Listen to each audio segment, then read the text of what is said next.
What is this?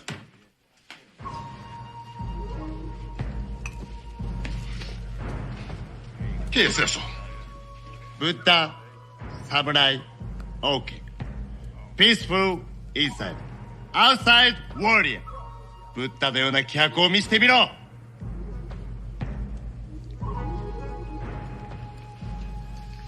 I love you, Max. I love you too much. You know, you have no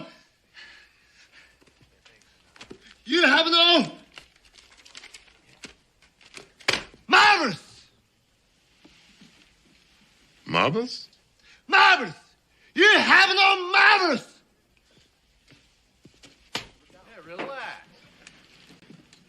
Marbles? Huevos?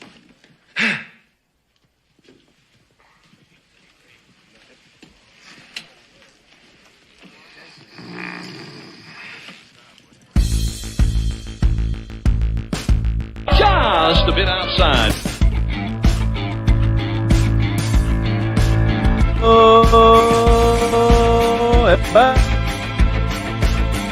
Harry Doyle Fantasy Baseball coming at you week 7, the final week of the 2020 season. We're going to wrap it all up. Big week, playoffs are set, 2 weeks to go. To crown the new champion, welcome in everyone to this week 7 edition of Just a Bit Outside, Harry Doyle Fantasy Baseball. I'm Travis Akins. Welcome in everyone. We are going to wrap up the sprint that was 2020. We'll also look ahead to the 2-week 4-team playoff that lies ahead. We'll look at those matchups. We'll give our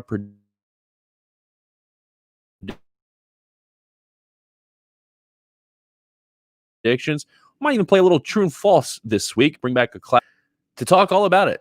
The one, the only, my broadcast partner for this live 10-team fantasy baseball league. The one, the only, Mr. Justin Deering. How are we? Up? I'm good. How are you today, Travis? It's the first day of the football season. There you are. Hey, there we go. Am I unmuted now? Can you hear me? Are we having technical difficulties? Football started? There we go. Yeah, football started, and my fantasy team absolutely sucks. I'm really looking forward to following along these baseball playoffs. Didn't I? And this was legit. I texted you just the other day. And over the weekend, I said, did you know football starting?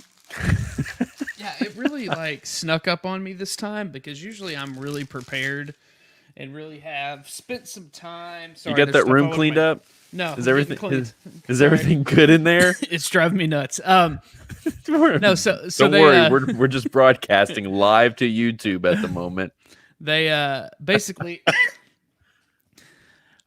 I commissioned a league with my family, and they're like, "Hey, are we doing fantasy?" And I was like, "Yeah, when's season start?" And they're like, 6 days. I was like, "Oh, we should draft."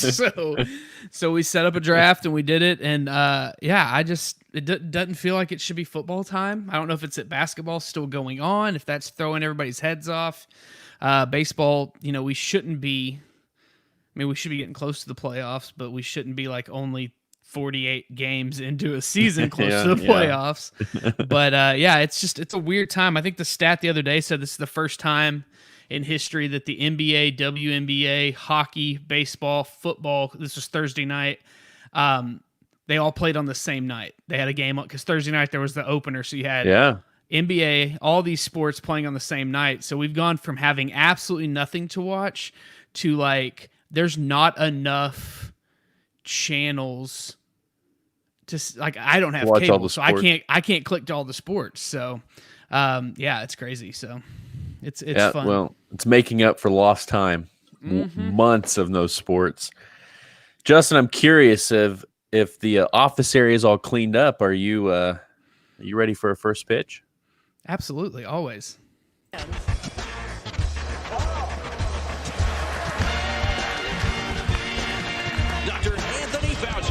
And his first pitch was not great. Just a bit outside. Travis, this week I have for you a baseball-related first pitch. Whoa. For a fantasy baseball podcast / YouTube show, you actually have a baseball-related item. Yes. As you know, preparing for my lengthy playoff run, I decided my 2-week playoff run I'm about to go on. I decided It's to 1 really or 2 weeks. to take a deep dive into my team and really get to know my players a little bit more because some of them just joined the team. And as I was going through setting my lineup, I noticed that I had a little red flag next to Mr. Zach Wheeler. I was like, oh, he must have hurt his shoulder or something. So I went on to read, and it said that he was having hand issues, and that's all it said at that time. So I went to dive a little deeper into it and, went to the number one news source out there, to Twitter, and typed in his name and found out that he was injured and may have to have his fingernail removed because his fingernail got stuck in his zipper while he was putting on his baseball pants. And I think it may have been like week 3 or week 4. We talked about stupid injuries because other stuff that's happened. But this one may just have jumped to number 1 on the list, because the only time I can envision myself being in such a panic and such a rush to get my zipper up is when I'm like 14 and maybe like my mom's knocking on the door or something. So I don't know, like, what was the situation that he was in such a panic that he missed? I mean, I've seen There's Something About Mary and seen how does it get over, how do they turn upside down? But you're a professional. Like, I'm just baffled by this. So my question to you on the first pitch, Travis, is not have you ever gotten your finger or anything else caught in your zipper, but Thank you for not asking. What is the stupidest thing you've ever done to hurt yourself? Oh, I don't have a good answer to that. What's the stupidest thing I've ever done? Well, I will tell you, a couple years ago, probably 5 years ago, it may have been longer, one member of our league, who will remain nameless, drove a golf cart with his foot hanging out of the side and snapped his ankle and broke his ankle. And I will tell you that unnamed owner of a team in our league, I made fun of him a lot for that. And it's good reason, because that's one of the most ridiculous injuries you could have. Does it rhyme with Drake? Yeah, actually, 100%. But then about 4 years ago, I was driving a golf cart at an event, and I slipped the brake and crashed into one of the huge pillars in front of the Performing Arts Center in Mansfield. Looked down and could see my shin bone and thought, wow. Oh. I just blaked myself. That was literally what came to mind. So Blake, I know you're over there talking in the chat saying I knew the story was going to get told, but hey, I didn't break my leg, luckily, but I thought I did. But I got it. I know what mine is. It was pretty dumb. What was yours? Yeah, so I was at camp. I was a college intern for a church, and all week I had seen campers drive bikes off the deck at camp. And it's several feet up off the ground. They were just flying off the deck. And later in the week, I said, I could do this. I got on a bike, went up on the deck, and came right off that deck with the bike, planted head first, spun, and flew in the air and landed, head first into the ground, no hands in the way. And, had a nice little cut on my head. That's probably the dumbest thing I've ever done to hurt myself. Well, chime in on Twitter and let Travis know, at Travis Akins, what the dumbest thing you've ever done is. Hashtag karma. He would love to know about it. I would. Please let us know, for everyone who's listening and watching live on this YouTube, Just a Bit Outside Week 7 edition. I feel like this is the first time in a while that the big story is about me.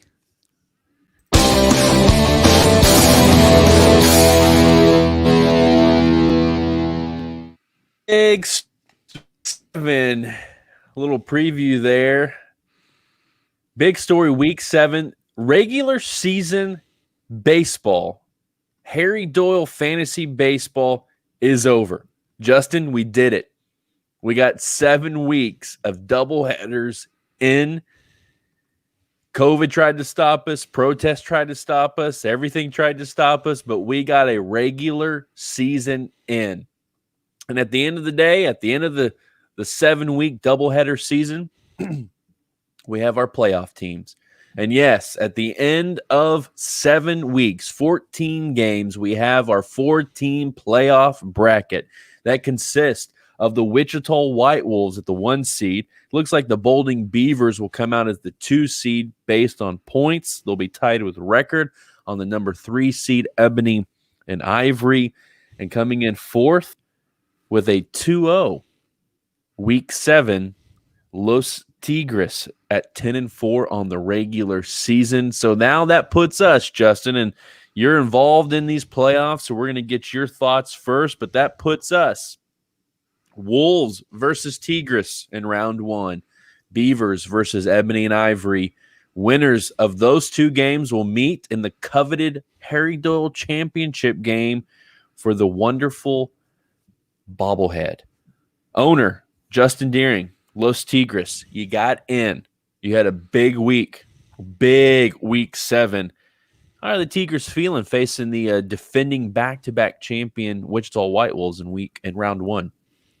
I am saying that if anybody's going to knock them out, it might as well be me, because we always have close matches. We always play good games against each other. And if I'm going to keep going through this, I like to call us the Miracle Tigres. If we're going to keep on this magical run through COVID-19 and pandemics and protests and elections, we might as well take out the big dogs. I'm excited. I just think it's going to be, I mean, I've said it every week, it's a broken record, but the strategy of a short sprint like this, but now it's legitimately just, I mean, could COVID come into play this week? Obviously. Could protests, could delays come into play? Obviously. But I think now it's just straight up. We've got the 4 best teams. Obviously, by points, it came out perfectly by points if you look at the standing.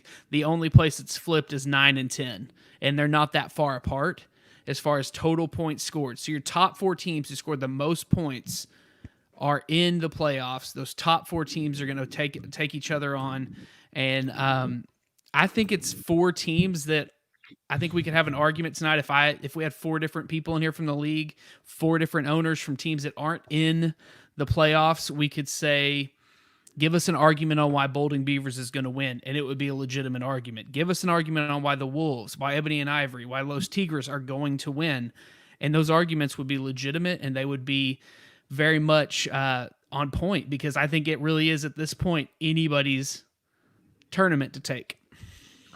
Well, I think that's absolutely right. And we've whittled it down in 7 quick weeks and double headers. We have the 4 best teams, the 4 largest gaining point teams in this 2020 season. You guys are in. These 4 teams are set. And as we've seen before in playoffs, and we've seen not just in the fantasy world of playoffs, but just in sports in general, when you get in the dance, anything could happen, right? 4 knocking off a 1 seed in a round 1 fantasy baseball playoff is not out of the realm of possibility. Let's pay attention to the most recent week that we just finished, right? The double headers that we saw. Los Tigres took on Aiken's Army and the Royal Ruckus. Now, 385 was the second highest point totals, and to be fair as well, we are wrapping up Sunday Night Baseball. We are in the 8th inning. Dodgers are leading the Houston Cheaters 5-1, and so some of these points might differ a little bit, but for the most part, these things are set. So Los Tigres comes in second in points in Week 7 at 385. Wichita White Wolves in Week 7, 352.67. Both teams come out 2-0. But the point that which I'm trying to make here anyways is Los Tigres, Wichita White Wolves, 385, 352. That could go any which way next week. This is going to be an incredibly close matchup that's going to come down to, okay, I think it comes down to how you two manage your rosters, especially when it comes down to midweek lineup change for the weekend? What are the moves you guys are going to make? What are the changes? What kind of pitching? What kind of streaming pitching might you go for in a round one playoff game? That's how close a 1 versus 4 seeding is going to go. And flip a coin next week, because you're going to be surprised if Los Tigres defeats Wichita White Wolves. No, you're going to be surprised if Wichita White Wolves takes down Los Tigres. No, it could go either way. Absolutely. And I think that's the same for that 2 and 3 matchup, because I mean, look, Zach puts up 391 this week, but last week we were seeing Land puts up 363, but last week we were seeing Land pushing close to 400 points. I think for those that wanted to skip a season, I know there may have been a couple that were like, let's just shut it down. I don't think you can complain. I mean, obviously, I'm not complaining because I'm in the playoffs, but I don't think you can complain about the way this worked out with double headers each week. I think on paper, if you look at the rosters, the 4 strongest rosters on digital paper, first time I've said that all season, way to go, the strongest 4 teams. And it's really just going to be, who can come out next week and string together the right points and the right strategy and making their lineups work. I mean, I know last week we talked about what happens if somebody lays an egg, and does that, like, we were team chaos all week. At one point this week, Blake was up on both Ebony and Ivory and Land, and I sent him a text and said, hey, keep it up. Team chaos. Let's do this. Let's see what we can do. And it didn't end up working out, but it was a crazy week this week watching it, but then seeing that all 4 teams that are going to make the playoffs put up an ton of points just to say, hey, we're still good. Yeah. We're still fine. We're ready. Let's go. So, and let's think about the 4 teams that made the playoffs. And we had 5 teams basically that traded for the moment, right? 4 of those 5 teams made the playoffs. Okay. And the 4 teams that were pushing your chips in, Tigres, Wolves, Beavers, and Ebony and Ivory, going out and getting guys like, Mike Trout and Freddie Freeman and others in several different trades. But 4 of the 5 teams that we could categorize as teams that were in for 2020 when they made certain trades, 4 of them are in these playoffs, and these 4 teams did everything they could to improve their teams for this moment right here. This is why Zach went all in. This is why Zach gave up the pieces he gave. This is why he took on the risk that he took on when he took on. I mean, this is it. This is the moment. And that matchup, Beavers versus Ebony and Ivory, spoiler alert, that's the game of the week in my opinion, because a 2 versus 3 in of itself. But when you look at their total points for the season and the way these 2 teams have been trending the last couple of weeks, right? When it comes down to the trades that they made, Bolding Beavers went after several pieces at the trade deadline as well to improve. And that pitching staff versus that offense, and I mean, just put it all together. This is going to be fun. And whether you're in the playoffs or not, it's going to be fun to see what happens with these couple of games here in the round 1 of the 2020 playoffs. What's intriguing, because I mean, we talked about this a little bit just in conversations this weekend, leading up to the kilograms of caffeine. What is playing? Do you hear that? Did you hear that? Yes. What was that? I have no idea. Anyways, what was intriguing is we were talking this weekend a little bit. Were we supposed to take a commercial break? I don't know. I thought you're like playing me off the stage during an awards ceremony or something. Like, we need to move on. Sorry. I'm trying to figure out what's going on. So what's been intriguing is, like, right now we've got the matchup of Tigres and Wichita White Wolves, and we've got the other matchup we talked about. But there's a possibility, those are 2 not new guys in the league, but newer owners split. So Ebony and Ivory, Wichita White Wolves. There's a possibility of first-year owners, for the first time in a while, seeing 2 first-year, been here for 9 years, face off in the championship. And it goes back to probably, outside of Army versus Beavers, the first real rivalry in this franchise I would say that, I mean, if we're going to talk about rivalries and who wants to play each other, I mean, obviously, like I said, I want to play Chris. I'm down. Me and Chris have great matchups, but going back 7 years, 8 years, 9 years, it was Army and Beavers and Tigres and Beavers. When we would face off, those were always the games. Because like you said last week, this is the first week you're not in the playoffs. I think I've missed the playoffs twice. Land's missed it once or twice. Oh, we haven't Thanos'd you yet, though. We have one team to Thanos tonight. Don't forget. Yeah. Oh, it's queued up, sir. But I think it'd be, I mean, just, it's fun because we got some newer owners that are really making moves. And like Chris has built a team in a pretty short amount of time that he had the dumpster fire. I mean, he had some trades that helped him out and everything. And then Zach's here. We're adding 2 more teams next year. We're going to see one of those 2 expansion teams just go all in next year and make a run like this. It's kind of a fun season to end out the original setup, in my opinion. Like, let's end it out. Why the heck not have a 60-game sprint with our 10-team setup? So next year we bring in these 2 new teams and give us all new podcast and live video broadcasting on YouTube content to talk about as we get ready to roll into a 12-league team where the talent gets thinner. Yeah, and talk about. I agree. I have found the 2020 sprint to be quite intriguing and engaging and overall fun. My team didn't make the playoffs. That sucks. I don't like that part of it. But the managing of the roster from week to week has been incredibly fun. So let's talk about this for just a second, because as we were heading into the final week of the 2020 season, Los Tigres held the 4th seed spot. Van Buren boys were a game back for that last spot in the playoffs. Now, of course, Van Buren boys needed some things to go their way. They were going to need Los Tigres to go at least 1-1, and they were going to have to go 2-0 this week. Did not pan out that way. But going into the final week of the season, not only did we have some intrigue going into the playoffs, but all the non-playoff teams had a say, or at least they had the opportunity to say something about playoff seeding going into these 2020 playoffs. Now, as it turns out, the 4 best teams that made it into the playoffs, they went all 2-0.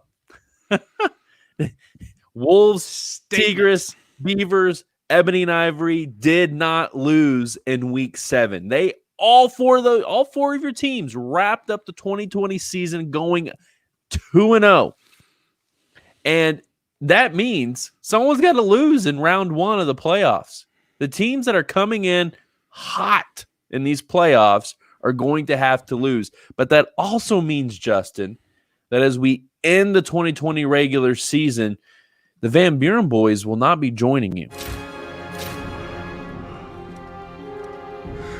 I am inevitable.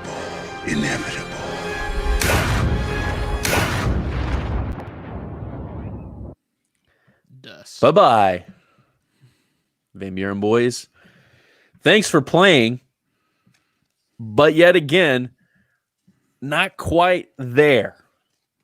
Is that the story of the Van Buren boys, Justin? Always close to the playoffs? Always on the edge? Always teetering around that final spot of the playoffs, kind of in or out?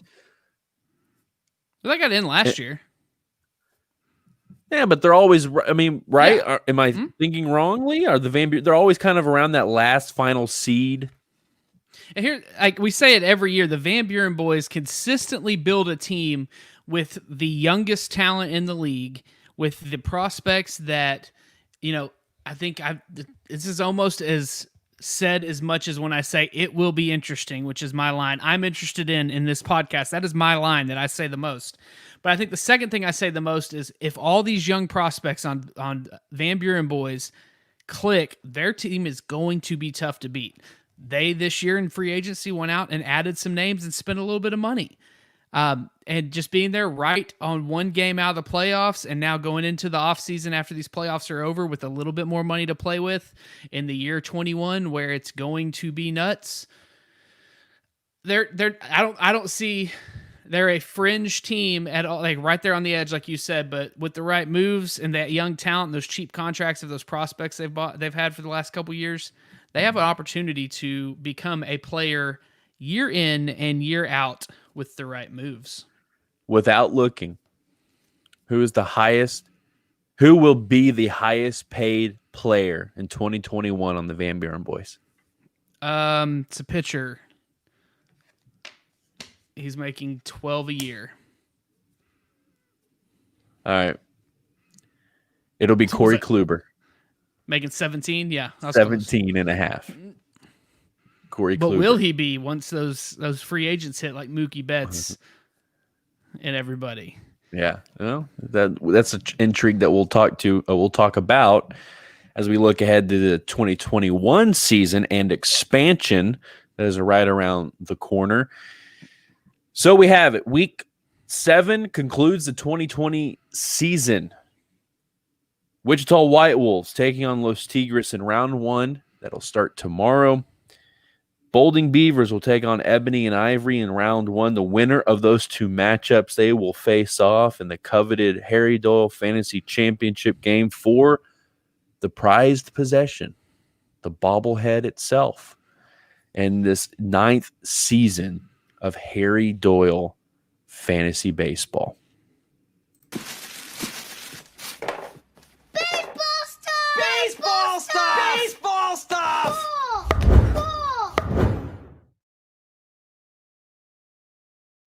Travis, I returned to the world of purchasing cards this week. I've taken about a month off of buying things other than like my Ian Anderson lot and things like that. So I went and bought Money problems? That and just waiting on money to come in from eBay because I'm trying not to dip into my real bank account. I'm trying to stay in the fake bank account. So when you get a box of cards, I don't know if you've ever experienced this back in your day when you were collecting as a youngster.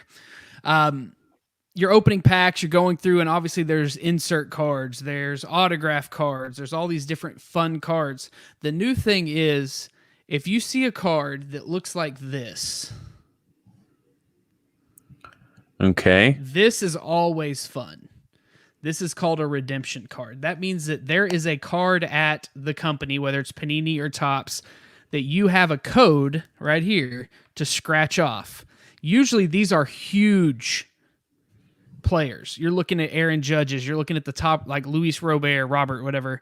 You're looking at Gavin Lux. You're looking at Yordan Alvarez. You're looking at those big name players because they signed so much that they're like, hey, they're going to sign 100 cards and you're getting one of them.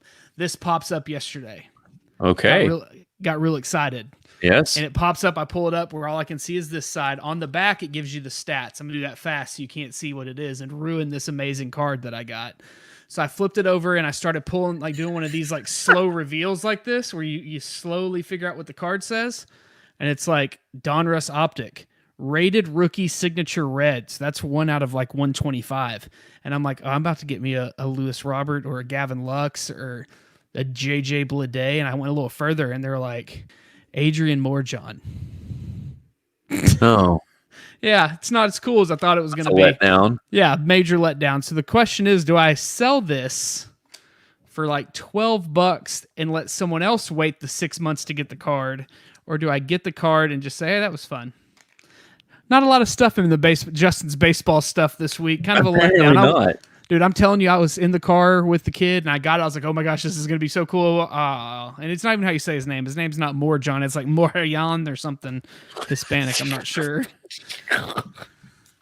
But I did get some other cards this week. I got me a new, I got into a break, which is where you buy into something and you let somebody else open the cards and they send them to you. And I got all the Braves. I got a really cool Acuna card, but I was really... Do you have Ian Anderson? I have 10 of them. Coming from our fans out there, he did look good again, and I need to get those on eBay and sell them. Coming from our fans out there, every time we play the audio, for a long time. Every time we play the audio, like the videos are echoing twice. So that answers our pre-show. It's the videos, not the Justin. Anyways, where's that coming from? Who's saying that? Somebody hit the bat phone. Blake? Yeah. Just say it. The only person commenting. Drake. Hey, Travis, I know I wasn't here for pre-show, but I feel like you have some questions to ask me. I do. You want to play a little true or false? Heck yes. The music was supposed to start. Who knows what will happen now? I had it all set up. Oh, Yeah. I don't know if that's echoing or not. To those who are listening to Just a Bit Outside, I'm Travis Higgins, joined along Justin Deering's this is old school Just a Bit Outside right here. A little true or false. Oh, yeah.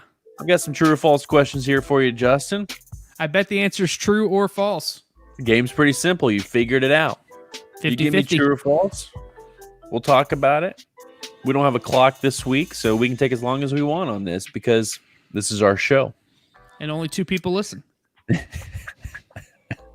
I'm having fun. That's all that matters, right? Hey, I could be whacking the walrus. Jeez. Okay. Okay. True or false? Justin. Fernando Tatis Jr. has overtaken Mike Trout as the best fantasy baseball player. Of course, Fernando Tatis Jr. is atop all of fantasy players in Harry Dole Fantasy Baseball as the total point gatherer of 2020. He ends the regular season atop the pile there, but fantastic, shortened, albeit, season for Fernando Tatis Jr. Have we had a changing of the guard here, Justin? Here's what baseball has needed for a while. Mike Trout is an amazing player, obviously, and one of the top players in all of baseball. But, one thing Mike Trout doesn't have is any sort of swag. And baseball needs a personality, and there is not a better personality, in my opinion, other than Fernando Tatis Jr. or, Ronald Acuna Jr., just because, not that they're on my team, but because they really are just enjoy, fun to watch. So have we seen a changing of the guard? Last year in a shortened season, Fernando Tatis Jr. averaged 3.56 points a game. Mike Trout, 4.49. So obviously last year in his shortened injury-prone season, we did not see that the play we're seeing this year. But this year, when you look at what these guys are doing, obviously we know Tatis is going nuts at 217 points for the year.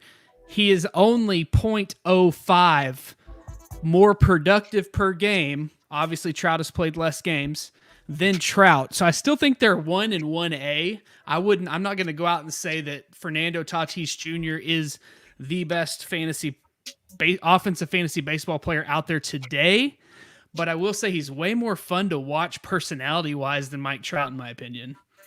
I will say, I think Mike Trout, I think the answer is false. It's Mike Trout.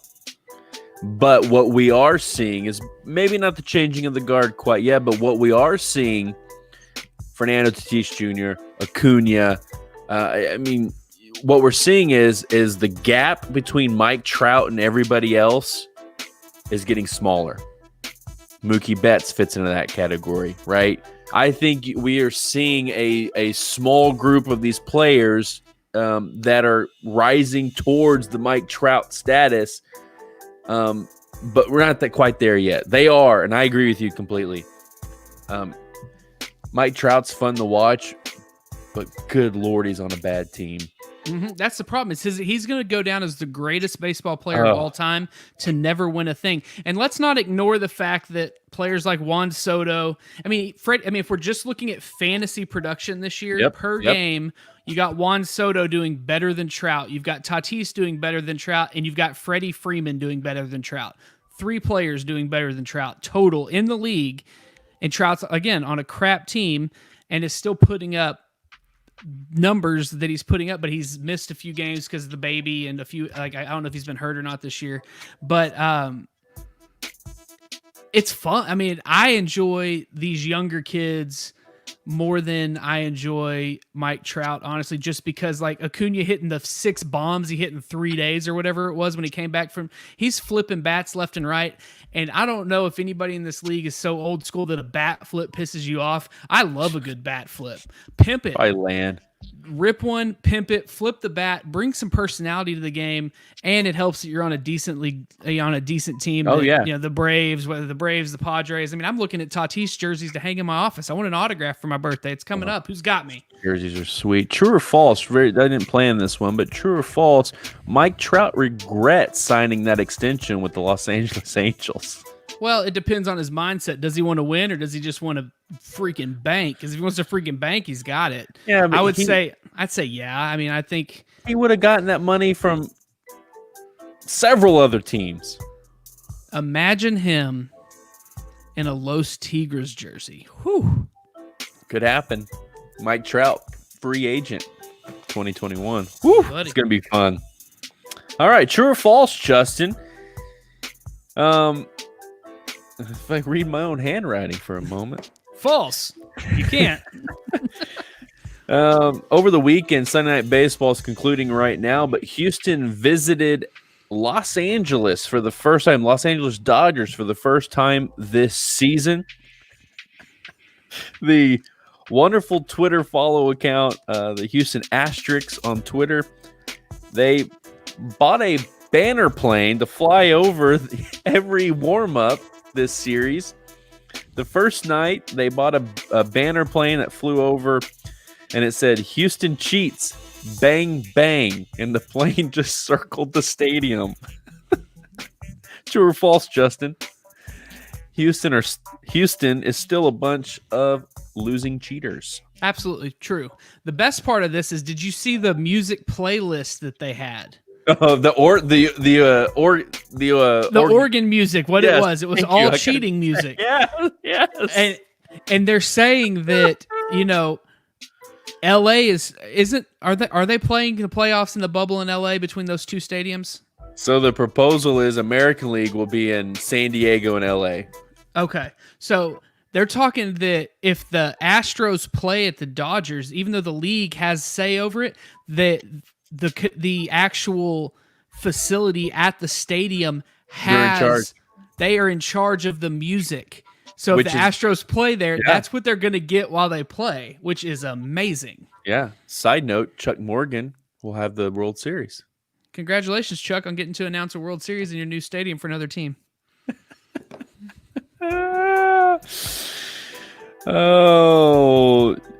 Justin, there has never been a more meaningless, false.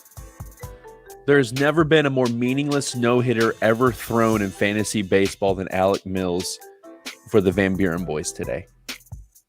Who's that? He threw a no-hitter today. Oh, good for him. Congratulations. You didn't know that? Was it his first?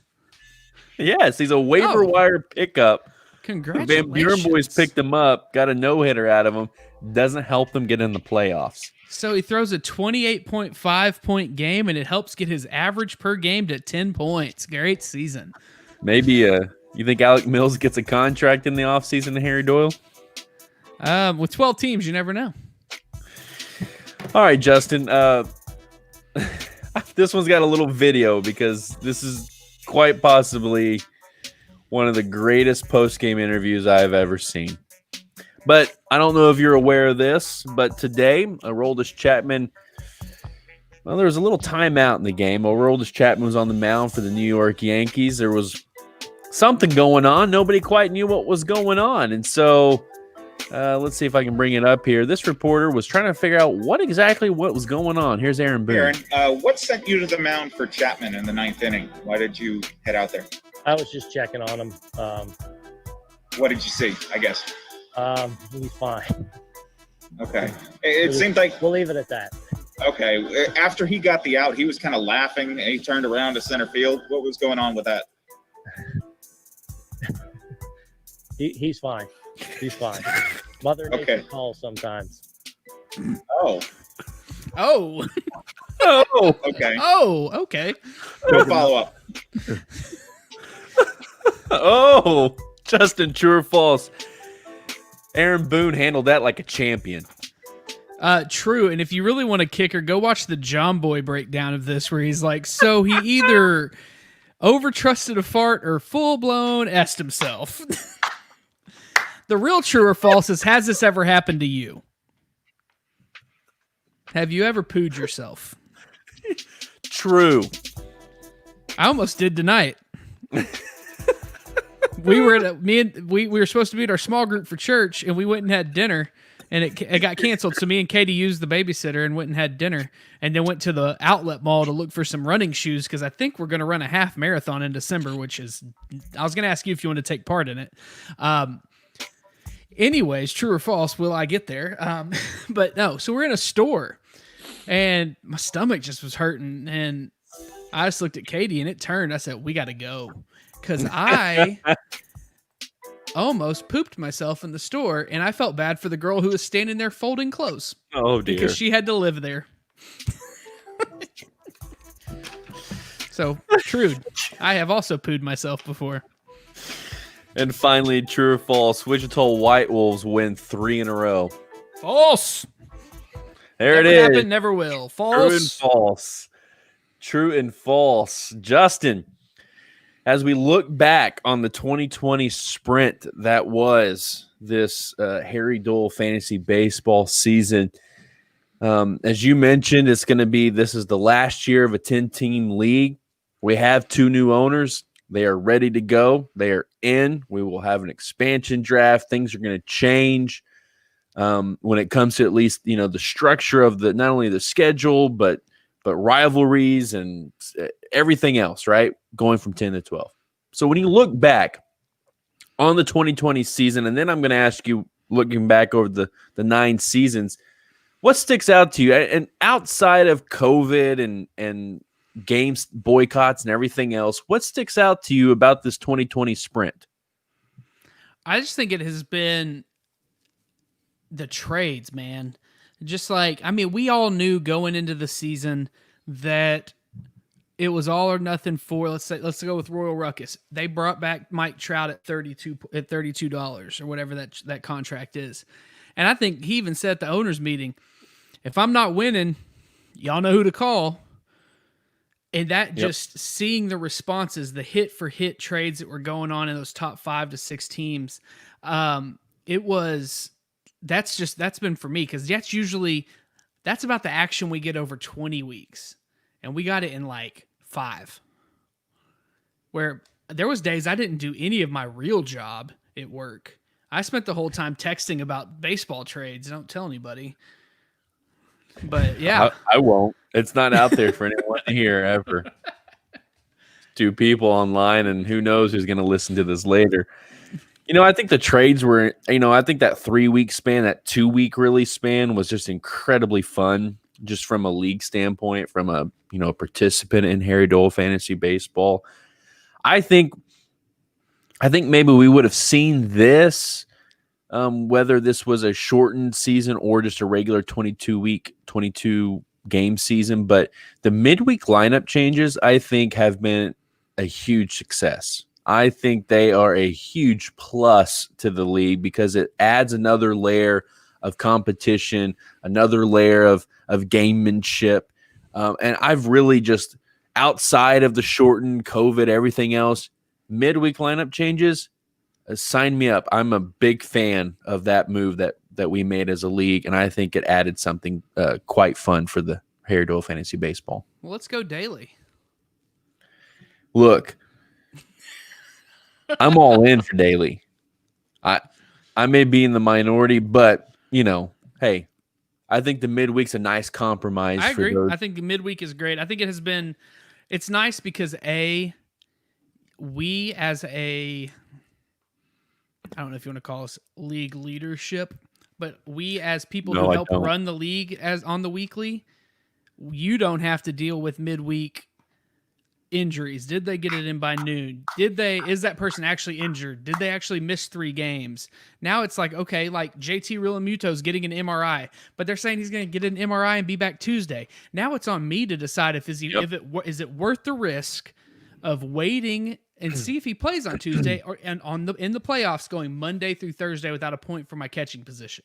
So it takes a lot of it off of just the everyday admin, but it also adds a lot to the strategy of, through 5 games, I only had 8 starts last week, but through 5 days, I was I hadn't separated, so I went and found 2 more streaming starts over the weekend and plugged them in that Friday morning to get to 10 starts a week. Like, that's the goal. Get as many starts as you can. And sometimes you got to get creative midweek because of COVID, because of all the things that have gone on that have thrown your starts off, of a freaking fingernail and a zipper threw off a start for tonight. Not that I'm bitter. You're muted, by the way. Of all the things that could have changed or could have happened in 2020, fingernail and zipper. There we go. If it cost me a bobblehead, I'm going to be sad. Justin, we're going to wrap up here in just a few moments, and we're going to head into the playoffs and put the regular season behind us. But in 9 years of regular season 10-team Harry Doyle fantasy baseball, what's been the biggest change, or what's been the biggest improvement? Just kind of how things have unfolded over the last 9 years. What's something when you think back to this league that maybe has improved itself as we've moved along? I think the natural progression of getting rid of bad owners. I mean, we had John Tarrant in the league. We got rid of him. We had a couple others that I wasn't friends with, got rid of them. And then we got Brady in here, and he was so fired up to be in a league with a bunch of old dudes, got rid of him. No, I really think it has just been I think it's just been the willingness, even though sometimes it has been a tough sell, to change. Because, I mean, we started this thing, you got wins and losses. We started this league was you got positive points for a win, negative for a loss. And that conversation of switching to quality starts was a 2-season conversation. Our conversation for expansion has been going on for 3 seasons. Our conversation for some of the other stats or some of the other things that we've done are ongoing conversations. And even though at times we, would love to get a text message back saying, no, I'm not in on a trade. No, I'm not interested, as opposed to silence. For the most part, we have a successful fantasy baseball league with a heck of a lot of engagement going on a decade.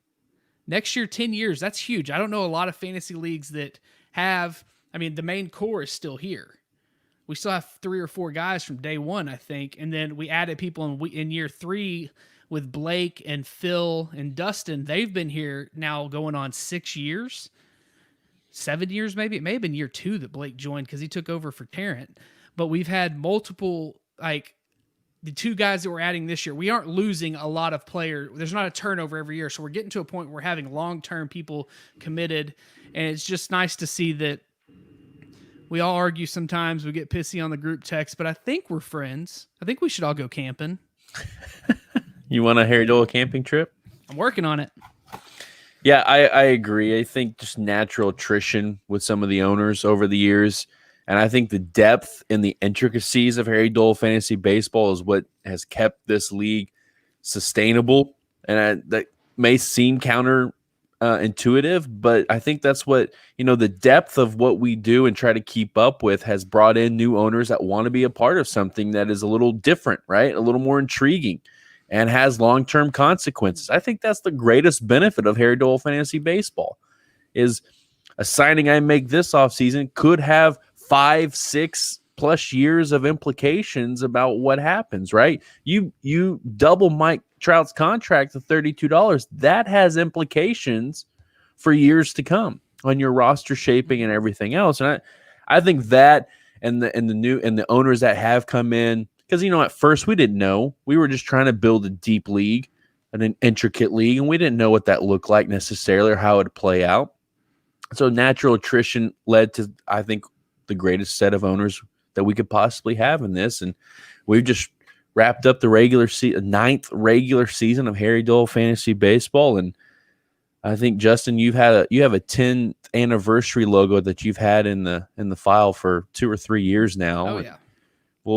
We'll unveil that probably in February and go from there. But first, we have playoffs. And so as we wrap things up. Before we wrap up, let's also remember that when we started this league, we did a draft. like any other fantasy league draft. And then from there, you took the points that CBS said your players were worth and gave them a contract for however many years you wanted to. So if Pablo Sandoval, that's how far back we're going. That was my first contract I signed in this league, was Pablo Sandoval.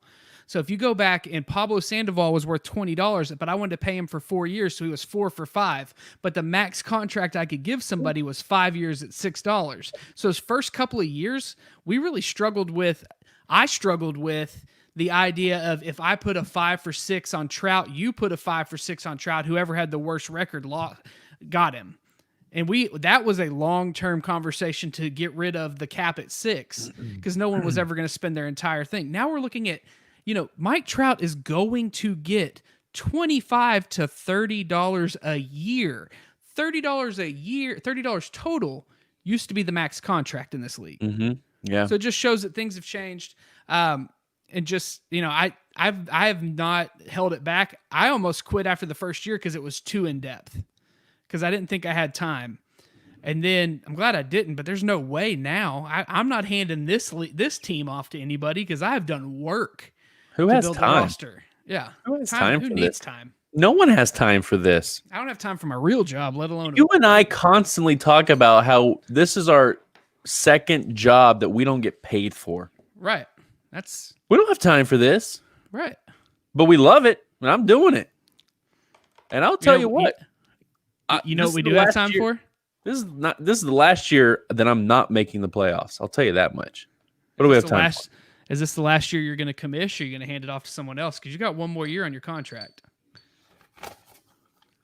I have an exploratory committee that'll looking through all my different options, and I'll announce my intentions at a later date.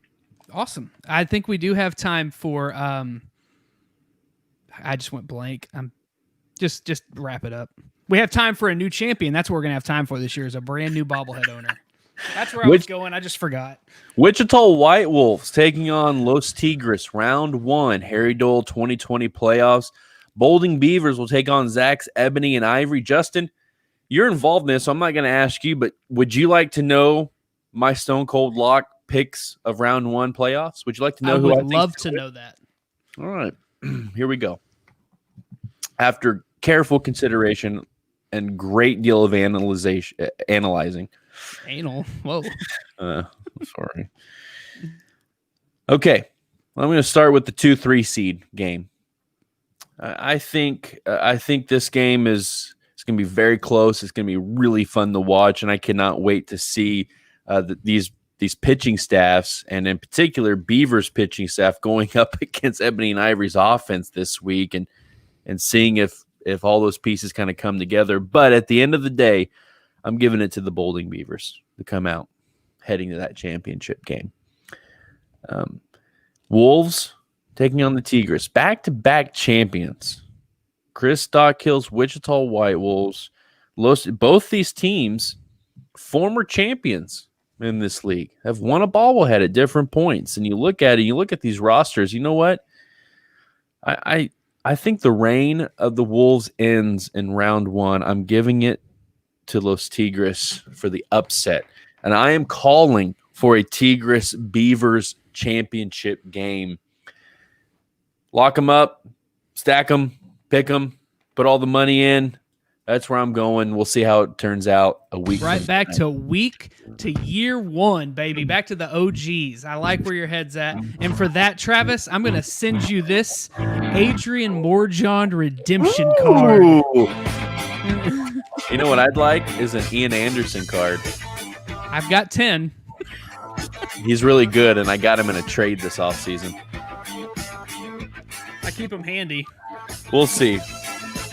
We'll see if this works out. Harry Dole Fantasy Baseball Week 7 for Justin Deering. I'm Travis Akins. Good luck, Wolves, Tigres, Beavers, Ebony, and Ivory. So long, everybody. Games start at 3:10 tomorrow. Don't forget to set your lineup unless your name is Chris.